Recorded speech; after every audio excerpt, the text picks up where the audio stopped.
All right. Well, thanks for taking the time today, Sean. It's great to talk to you. We've been partnering with Ball Hill Builders for a while, so we would like to hear more about you, the company, and anything you want to mention after. So, tell us about a little bit about Sean Whalen and your experience in the industry and in the company. Okay, so I was brought into Ball Hill Builders about 2 years ago after spending the previous 10 years with a construction management firm that dealt specifically with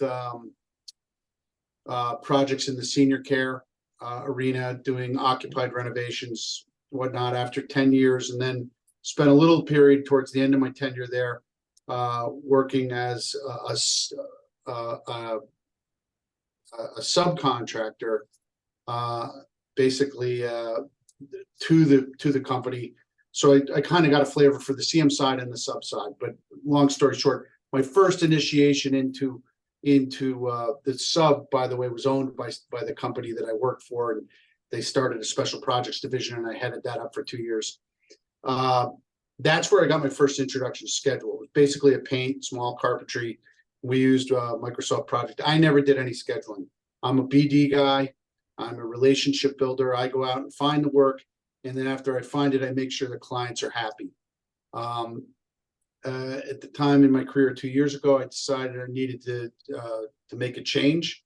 I met with Matt and Brenda, who are the owners of Bald Hill. I thought this was a good company that had a lot of potential growth lined up, and certainly could benefit from what I could bring to the table in terms of skill set and some of the processes I developed with relationship management and whatnot. And I came in here, and one of the things, Matt, the owner, one of them said was, I need help with process. I don't need help with finding work. We got plenty of work right now. Let's get to work and trying to make sure we're doing everything right. Again, really not in the schedule arena, but I am somewhat software savvy to the degree that I brought in a CRM system. They never had they were using a CRM system. They purchased a CRM system. They weren't really using it. And I asked them if we could change to the one that I was familiar with. We did. We've got a very robust, tailored CRM system that probably me and maybe two other people use, and I'm really the only one that really uses it. It's for tracking opportunities and potentials and calls and everyday tasks. It's very effective, and I love it. I'm constantly making updates to it. So as time progressed and we were getting into things, just this past year in my role, my title at Bald Hill is Director of Business Development, Strategic Initiatives, Quality Assurance, Quality Control. One of my roles is I visit every job site, or close to every job site, the ones that are really, clustered. And I go out every Tuesday and I meet with the supers and I walk the sites and I check things out and blah, blah, blah. How many projects are we talking about? Usually I hit anywhere from 6 to 8 projects on a Tuesday, sometimes five, depending upon how much time I spend on the site. Various levels of development in the projects. If you're just doing site work, there's not a lot to see. Bunch of bulldozers and backhoes on Yeah. the site. I'll spend some time talking to the PMs, the supers, about what the expectations are when I come by, because it's not meant to catch you doing anything wrong. It's meant to make sure that we're doing things consistently. Our thought process is that anybody should be able to walk onto any one of our job sites, and with no banners or anything, they should be able to say, geez, this looks like a Bald Hill Builder site. This is really tight. Things are clean, Nice. orderly. So that's kind of, if you take care of the little stuff, the big stuff will take care of itself. So fast forwarding, we're working with clients, and in the arena that we work in, multifamily affordable, which is probably 80% of our work, there's a lot of, first of all, it's a long sales cycle. And there's opportunity at the beginning of that sales cycle to do pre-construction services.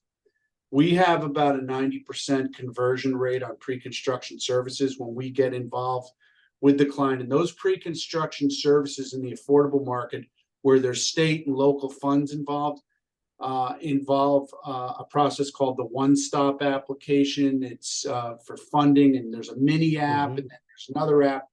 And frequently, during that process is when the pre-construction services take place. You get your schematic design drawings, you engage into an agreement with the client. You say, we'll help you through, we'll help you and the architect identify different things during the development process of the drawings so that we're going to avoid pitfalls when the project does finally go out to bid. And by the way, be nice to say that they're just going to hand it to us after pre-con, but because of the funding, they have to get 3 bids. It's required.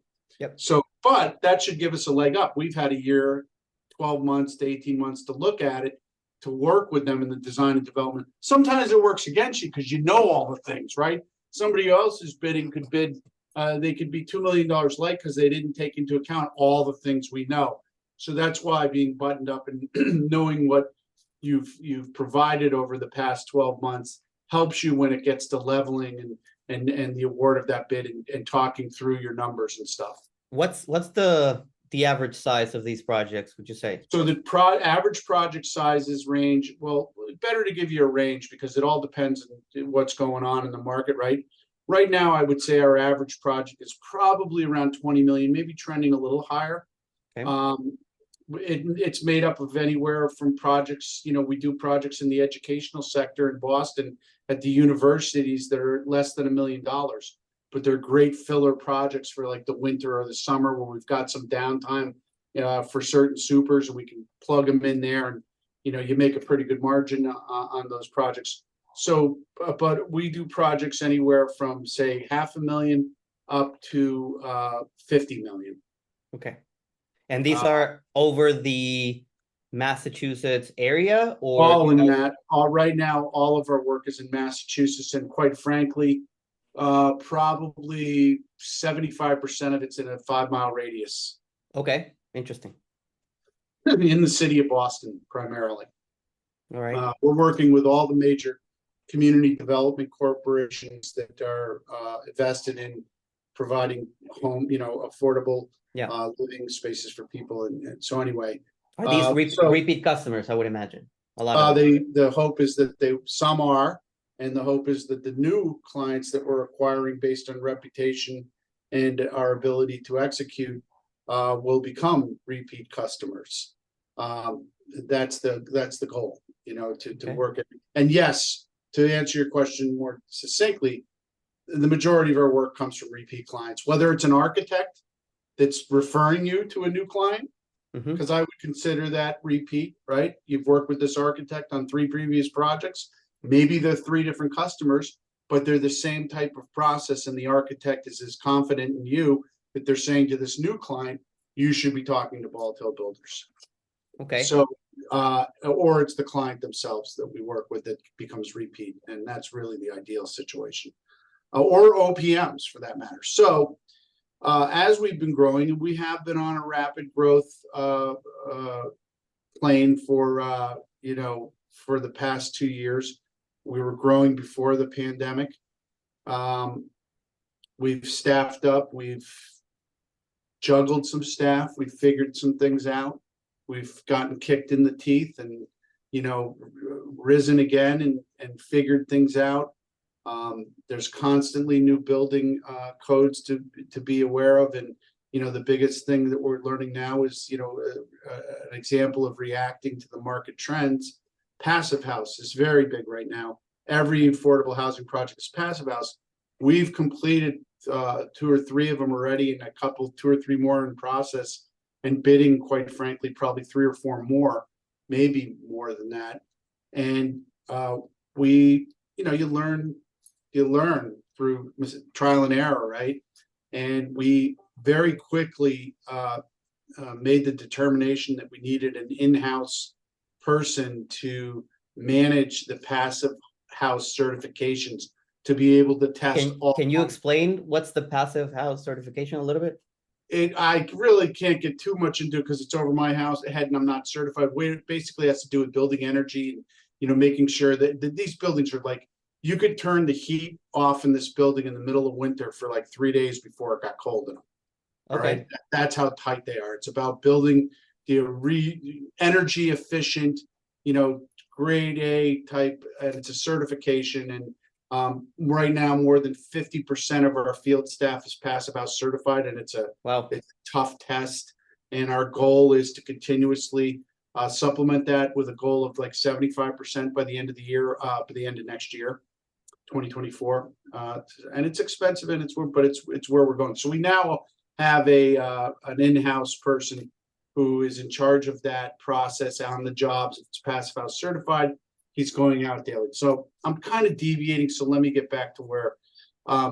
So pre-construction, it became evident that we were winning a lot of work this way, and we were providing a lot of value. And like anything else, you also have to look at the cost of that in-house. When years ago, pre-construction was free construction, and really all it consisted of was somebody would come to you and ask you to price up some schematic designs. You gave them a price, maybe they gave you 50% CDs, you ran it through again, and you looked at it. But at Bald Hill, we take it very seriously.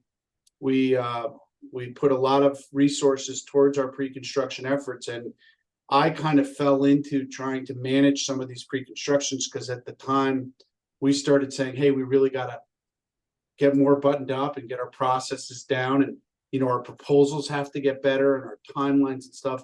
We started working with Outbuild, and really, to be honest with you, if I didn't have to ever touch a schedule, I'd be fine with it.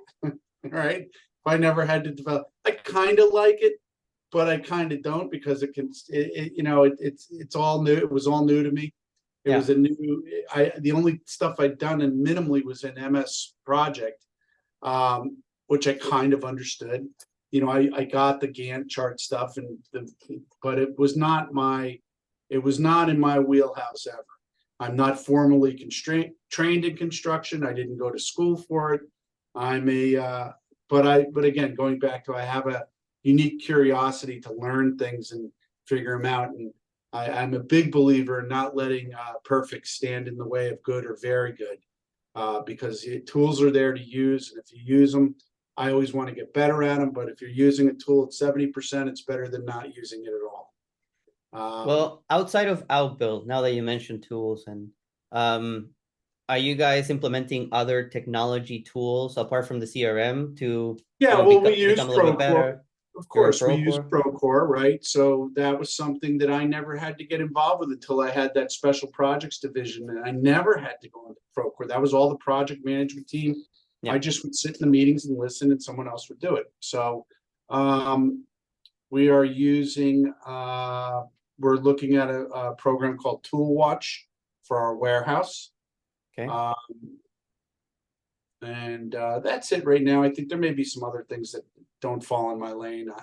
I can't quite be sure. And obviously we use Sage, for our billing, that type thing. But so anyway, I went and Matt challenged me to develop a pre-construction services proposal that was best in class for a company our size. And we met several times on it. And then all of a sudden the pre-construction opportunities were coming in, and our project managers, quite frankly, their plates were full at the time when we started getting these pre-cons. And I quickly became like the go-to guy to do all the document filing and all the scheduling in Procore and setting up the calendar invites for the various team members. And Matt kept hammering me saying, where's the schedule? Where's the timeline? We have, key performance indicators that we have to be making. And I'm looking at him like a deer in the headlights going, I don't know what you're talking about, but I'll figure it out. Right. So I sat in the training on Outbuild, and then I jumped in it a couple of times, and I didn't understand it. I couldn't, okay. I didn't, it was new. It was different. The logic scared the daylights out of me, like, what's this logic thing? Todd kept talking about the logic. It doesn't follow in this. And then, in estimating, I would watch them develop schedules, and I'd sit and I'd watch. And I said, all right, I get that. That's kind of like MS Pro. All you got to do is set the timeline up, your tasks, your activities, and just get them in sequential order, and then put your dates in. That seems pretty easy, right? So I started building schedules.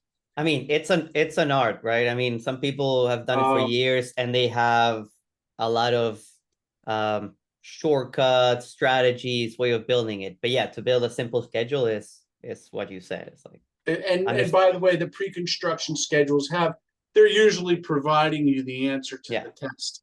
Here's what dates are important, and I realized I could go in and change. But then, it's all a learning process. I realized I wasn't keeping up and I wasn't completing tasks. And then I realized, well, I don't have any logic in here. Every time I do this, or I didn't know the constraints, what that was for. And so, like anything else, when you're in an office, which I am, I grab time when I can to work on stuff like that. But generally when I'm in the office, stuff comes up, conversations, collaboration, this project here, this project there, the day goes by. Fortunately, we have a very good culture here where, you can work from home. And I happened to have a period of time in the last month where on Fridays in particular, I had to be home for like 3 weeks in a row. I had to be home on Friday because my wife was gone, my kid was in school, whatever. And they were just phenomenal days. I mean, everything was clicking. The meetings were going right on time, ending on time. And then I was like, oh shit, I got an hour right now. I'm gonna jump. That's the magic of working remote. Right. It gets old because you don't see people, but it's so much more efficient sometimes. But my whole career was spent remotely in the old days when you didn't have cell phones. I used to have a satellite office. I was in the liquor industry. So I know how to work from home. I'm trained at it. I'm old school. I'm not a hack. I'm not a guy that's going to go out and cut my lawn. Maybe I will. But, the work's going to get done because it has to get done. But officing from home for a day, if you're not doing your work, it's going to catch up. So you better do it. It's like homework in high school. If you don't do your homework, eventually it's going to catch up. It's great you didn't do it today, but it's going to come up and catch up with it. So I get my work done. So I was on Outbuild, and this is after watching a couple of schedules be built and estimating like the week before, and I watched certain things Todd was doing. So I said, I'm going to take my crack at this, and I'm going to start doing, because this is going to make my life easier with the owner when he says to me, what? And I started looking at some things, and I realized, you know what? I'd gone on Outbuild's help section a couple of times and texted. I hate texting chat. It's okay. I'm not saying it's a bad feature. Yuck. Because first of all, I'm not a great typer. And secondly, and all of a sudden I was on with Brittany and she goes, do you want to Zoom? And I was asking her, I was like, what, Zoom? Yeah. And she fired over the link. She popped up, and I'd been on with her on chat a couple of times, and everybody, quite frankly, and I judge these things by how quickly people come on and attend to your needs when you hit, would you like to chat with an agent? Yeah. It's been instantaneous at Outbuild. Someone's always there. Ben, Brittany, whoever, they're always there. I don't wait. They generally answer the question very quickly. Shameless plug here, but we have an average of 90 seconds response time. Yeah, it's awesome. From a human, not an AI agent. No, I get it. And I don't want AI. I wanted a human. So Brittany jumped on to a Zoom with me and whipped me through a tutorial in 40 minutes, 30 minutes, whatever it was. I think it was an hour. Never complained about the time.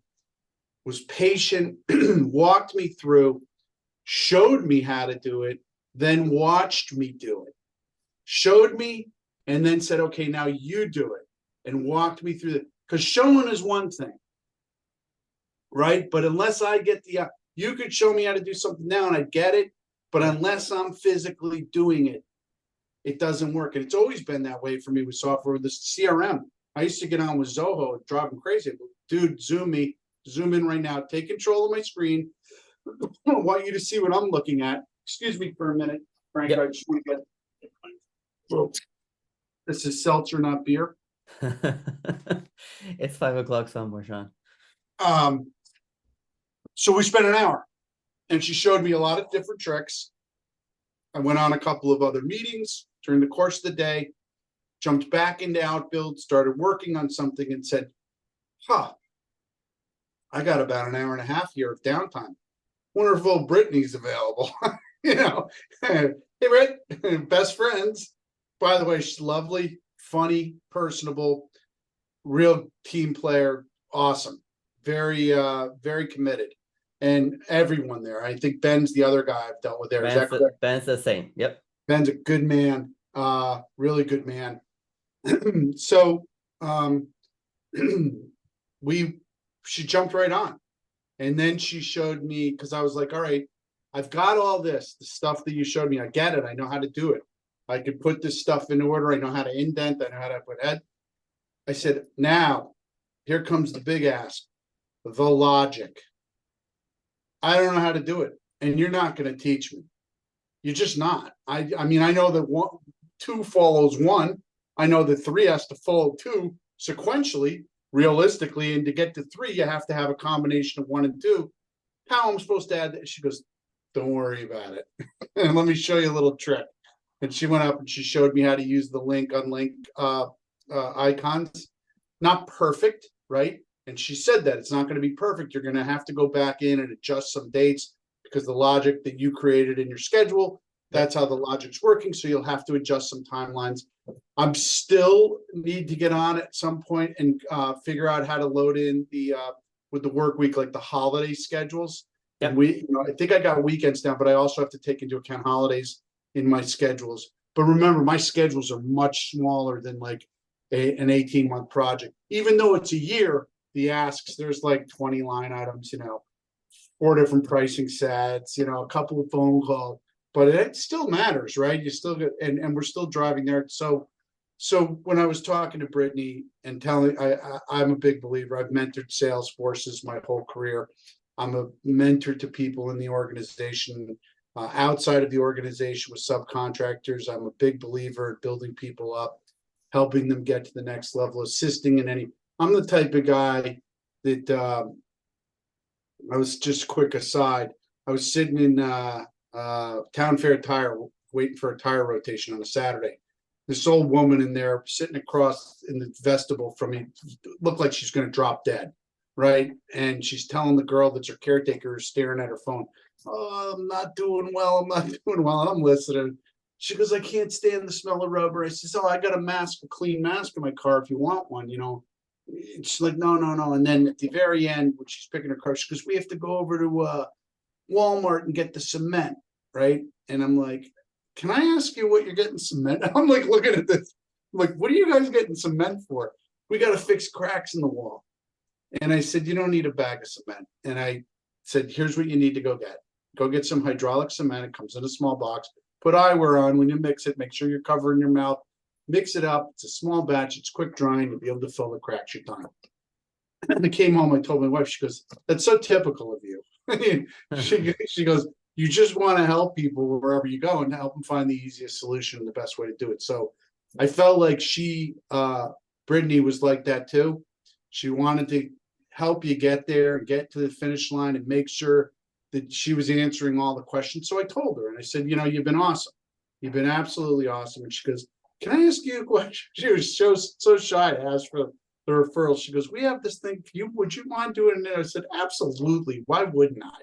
So this is a big thing for us because a lot of companies are more old school. They've been doing things the same for several years, right? So when you bring something, a product like Outbuild or other products out there in the industry, some of them require a big change, right? Some of them not. Some of them is just like a plug and play thing, and it's something that you haven't done before. But when it's something that is changing processes that has already been established in a company, it creates some sort of like tension and fear, and people don't want to change. But sure, when you open up to these companies and let them know that this is a process that we help you tackle, that we support you along the way, and there's going to be people from the industry that have been through what you've been and they understand what you're going through and they can help you, become better at scheduling or whatever it is, it lowers a lot the anxiety and the fear of that change.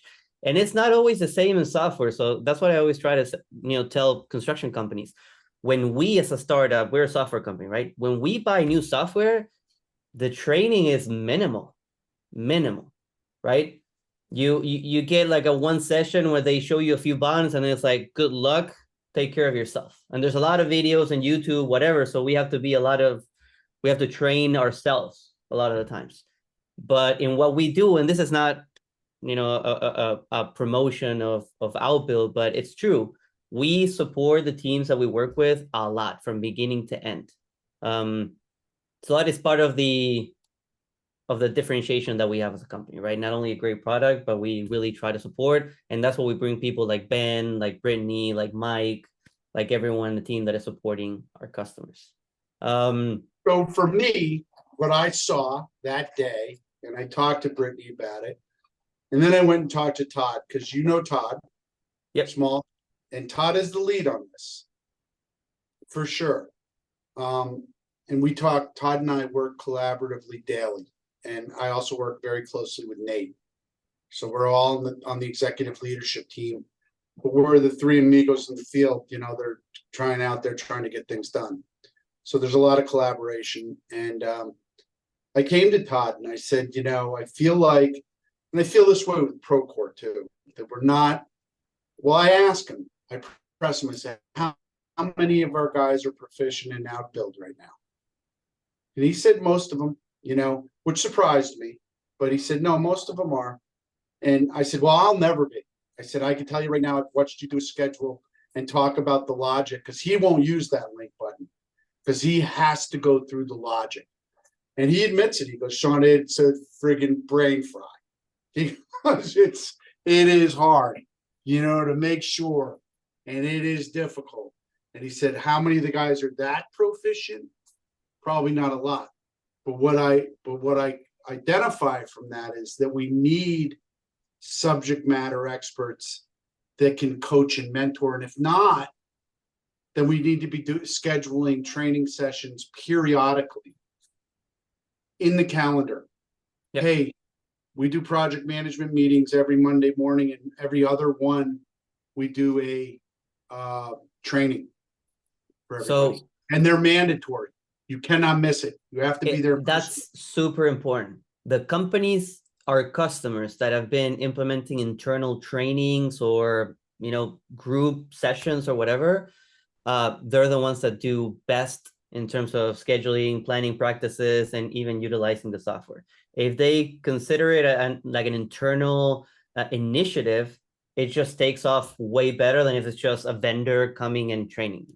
And by the way, we are working on something very interesting, which is helping our customers with the technical knowledge around scheduling and planning, not only the software itself, but also bringing a little bit more knowledge on how to build proper schedules, how to plan better with your team. And we're thinking about partnering with some of our friends in the industry like Smart PM to bring a new offering around scheduling and planning. We've seen a lot of companies, not Ball Hill builders, but we've seen a lot of companies, maybe smaller, that they really don't know how to schedule. They have no idea how to build a schedule. So we're considering, bringing that training and including it for our customers, and maybe doing monthly webinars or things like that. Yeah. So yeah, that's important. Well, for sure. I think that the training was was excellent, from the standpoint of the patience, the expertise, the fun of it. I had fun. I had fun. That's great to know. And finding people like that who are loose and can go with the flow and laugh and not, that's what I've been doing my whole career. Not everybody's comfortable with it.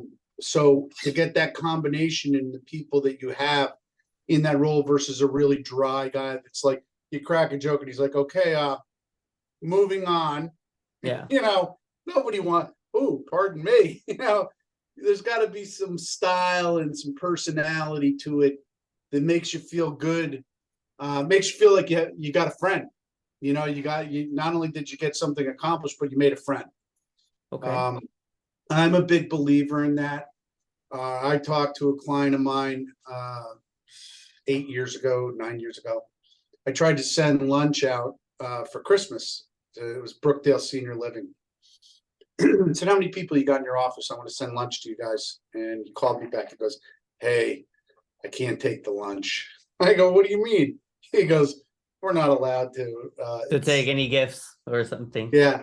And I said, that's ridiculous. It's lunch. He goes, I know. I says, listen, Chris, I said, if I could buy you with a sandwich, it wouldn't be a sandwich. It would be a porterhouse steak. I said, this is just a holiday thing. I said, and by the way, we've been working together for 5 years. We should be friends. You should know that my kid's going to Cornell or my other one's graduating from high school. We're on the phone, 20 hours a month talking to each other. Of course, there's got to be some personal involved in that. So I'm a big believer in it. I learned very early on in my career of sales, people buy from who they want to buy from. Yeah. It's not necessarily about price, it's about relationship. And that's why I never promised something I couldn't deliver.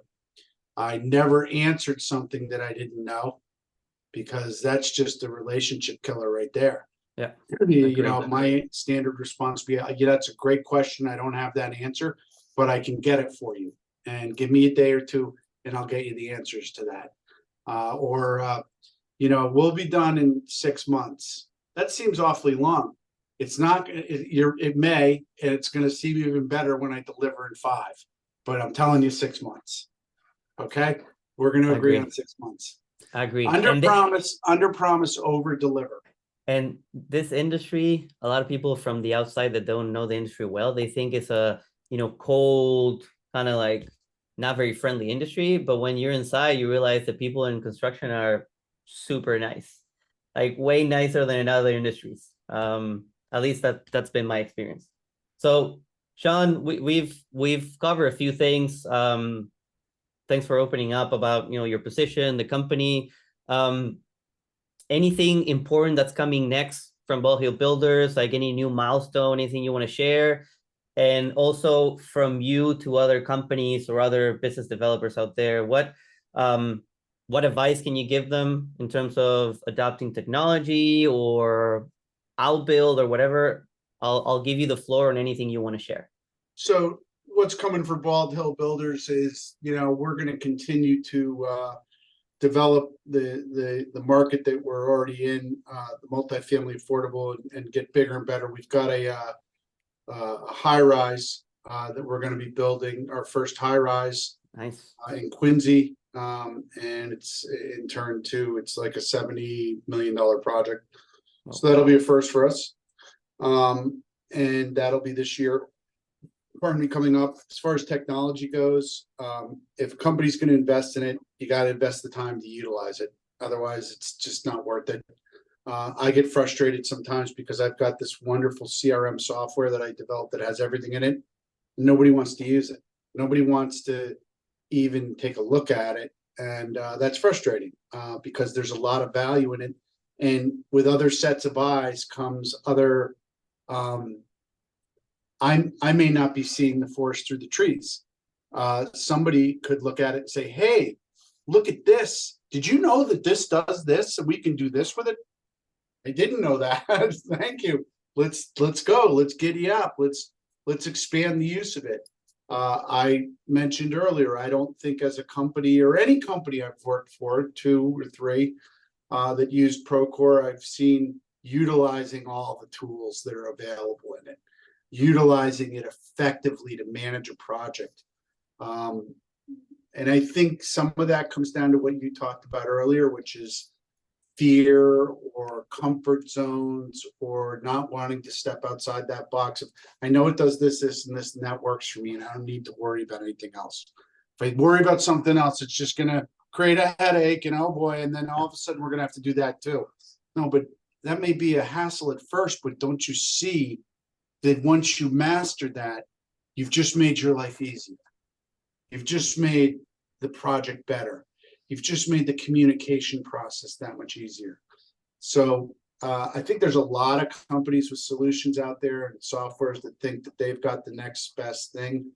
The key to being successful with any type of product offering like that is offering the support, making sure people are comfortable with it, identifying when they're not, right? Looking at their usage and having someone call them up and say, hey, I noticed the other day, just doing a quick scan through some of your projects, that this one particular project, blah, blah, blah, blah, blah, right? Yeah. Something's wrong. Oh, yeah, that, don't worry, but that was a test one. Okay. Or really, let's take a look. Oh, geez. Oh, look, if you know that if the project manager did this, this, and this, there you go. Oh, really? Okay. Things like that, you know, and I don't know, as you grow and your company grows and you're not going to be able to do that. You know, you'll be able to do trainings. We'll try our best for sure. Yeah. But you're just not going to be able to look at every project and everybody's, you know, and say, oh, this guy's doing it right, this guy's doing it wrong. That can be identified through quarterly trainings, you know, and everybody gets hung up on an hour, right?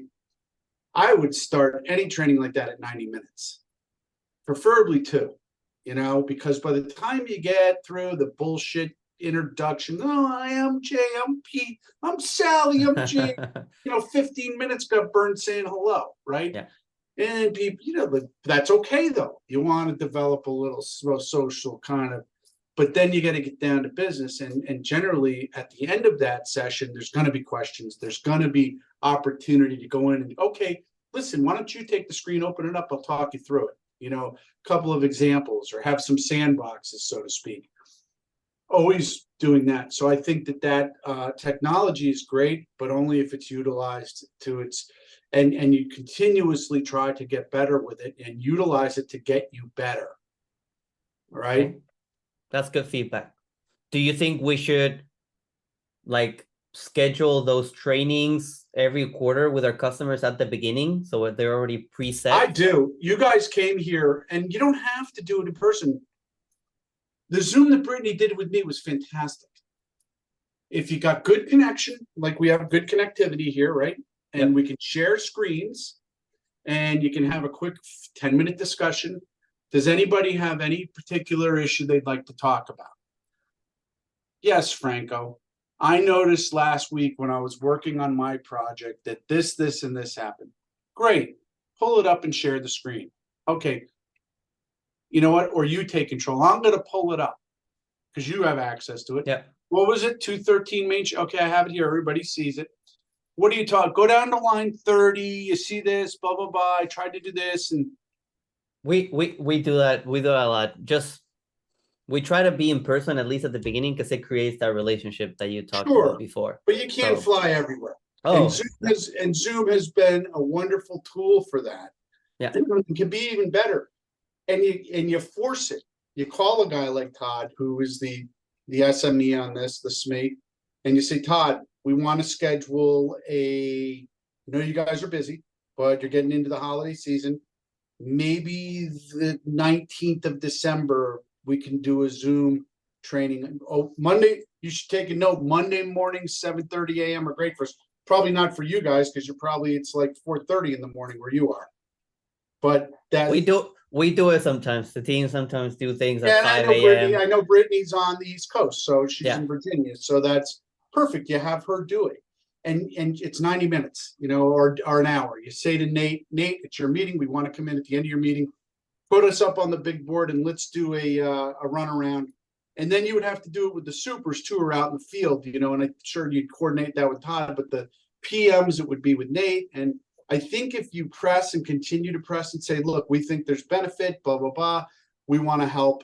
You know, what do you think about running a training session with us? Because Sean let us know that you're doing trainings every other week with your PM group. Yeah. We'd like to come in. We'd like to do a Zoom train to answer any questions, help people with the schedule, talk about some features they may not be aware of, bring up a project, you know, let your guys know a week in advance and send us questions in advance. You know, we'll take up to 10, 15 questions and then you pull them up. Oh, this is from Wally. Wally had a problem with HSL, blah, blah. Let's pull it up, Wally. Let's take a look. Let's go to the big book. I love it. I think this is good advice for our team. And it's also good advice for any other tech company out there that, you know, can get better at that service. So definitely appreciate the advice, Sean. Those are my thoughts. Thank you so much for the time today, man. I mean, hey man, my pleasure. I hope it was useful. Very useful. Great to hear from you. Great to know more about the company. Exciting about the high rise that you mentioned. I think that's going to be a good step for the company. And you want to hear a converse for you on that? We just won our first project at Boston College, and it's a $30,000 bathroom. Nice. But the occupant of that apartment is the next president of the university, Father Casey. Nice. So if we knock his bathroom out, it's the beginning of many. 2-week project and you gotta do it right and keep it clean. And he comes back from vacation to a beautiful new bathroom and he remember, who did this? Bald Hill Builders, great, you know? Congratulations. We're gonna showcase this video to a lot of people, so hopefully help the Ball Hill brand, expand a little bit. Like if we can help with that, that'd be great. I appreciate it, Franco. Thank you, Sean. Thanks for the time. Yep. Just outside the recording or whatever, we are always available. Brittany's always going to be there, but if I can be of help with anything, good or bad, hey, Franco, this has been great, or hey, Franco, this is not working, I'm here 100% available for any call, anytime, whatever. I'll be in Boston in November, so if I can stop by and you should talk to Todd and Nate and I will. Coming by. I will, so I can visit you, know the team. That would be amazing. And again, like we're 100% available for you guys. We're trying to build partnerships, not just selling you software. And it's like, hey, good luck with this. No, that's great. Appreciate it. Yeah, this is gonna be. We're gonna edit this. We're gonna put the Ball Hill logo. We're gonna put it in our social. So a lot of people see these videos. We did one with Brian Builders. They do like Amazon warehouses. Matt, the guy that talked with us, he was like, dude, as soon as we like launched the video, people were talking to me and sending me messages, hey, you're a celebrity now, like everyone in the company saw the video. So it's also very cool for us to be able to share these things, right? Talk about our customers. So yeah, I'll let you go. I already took 50 minutes of your time, Sean. So thank you so much. I set the time aside, so we're good. We're here for you, anything you need. And as soon as we share this, we're gonna tag you on LinkedIn and I'm gonna send you a message so you know that it's out there, okay? I appreciate it, Franco. Thank you very much. Thank you very much. All right. Have a great rest of the day, man. Bye. You too. Bye-bye.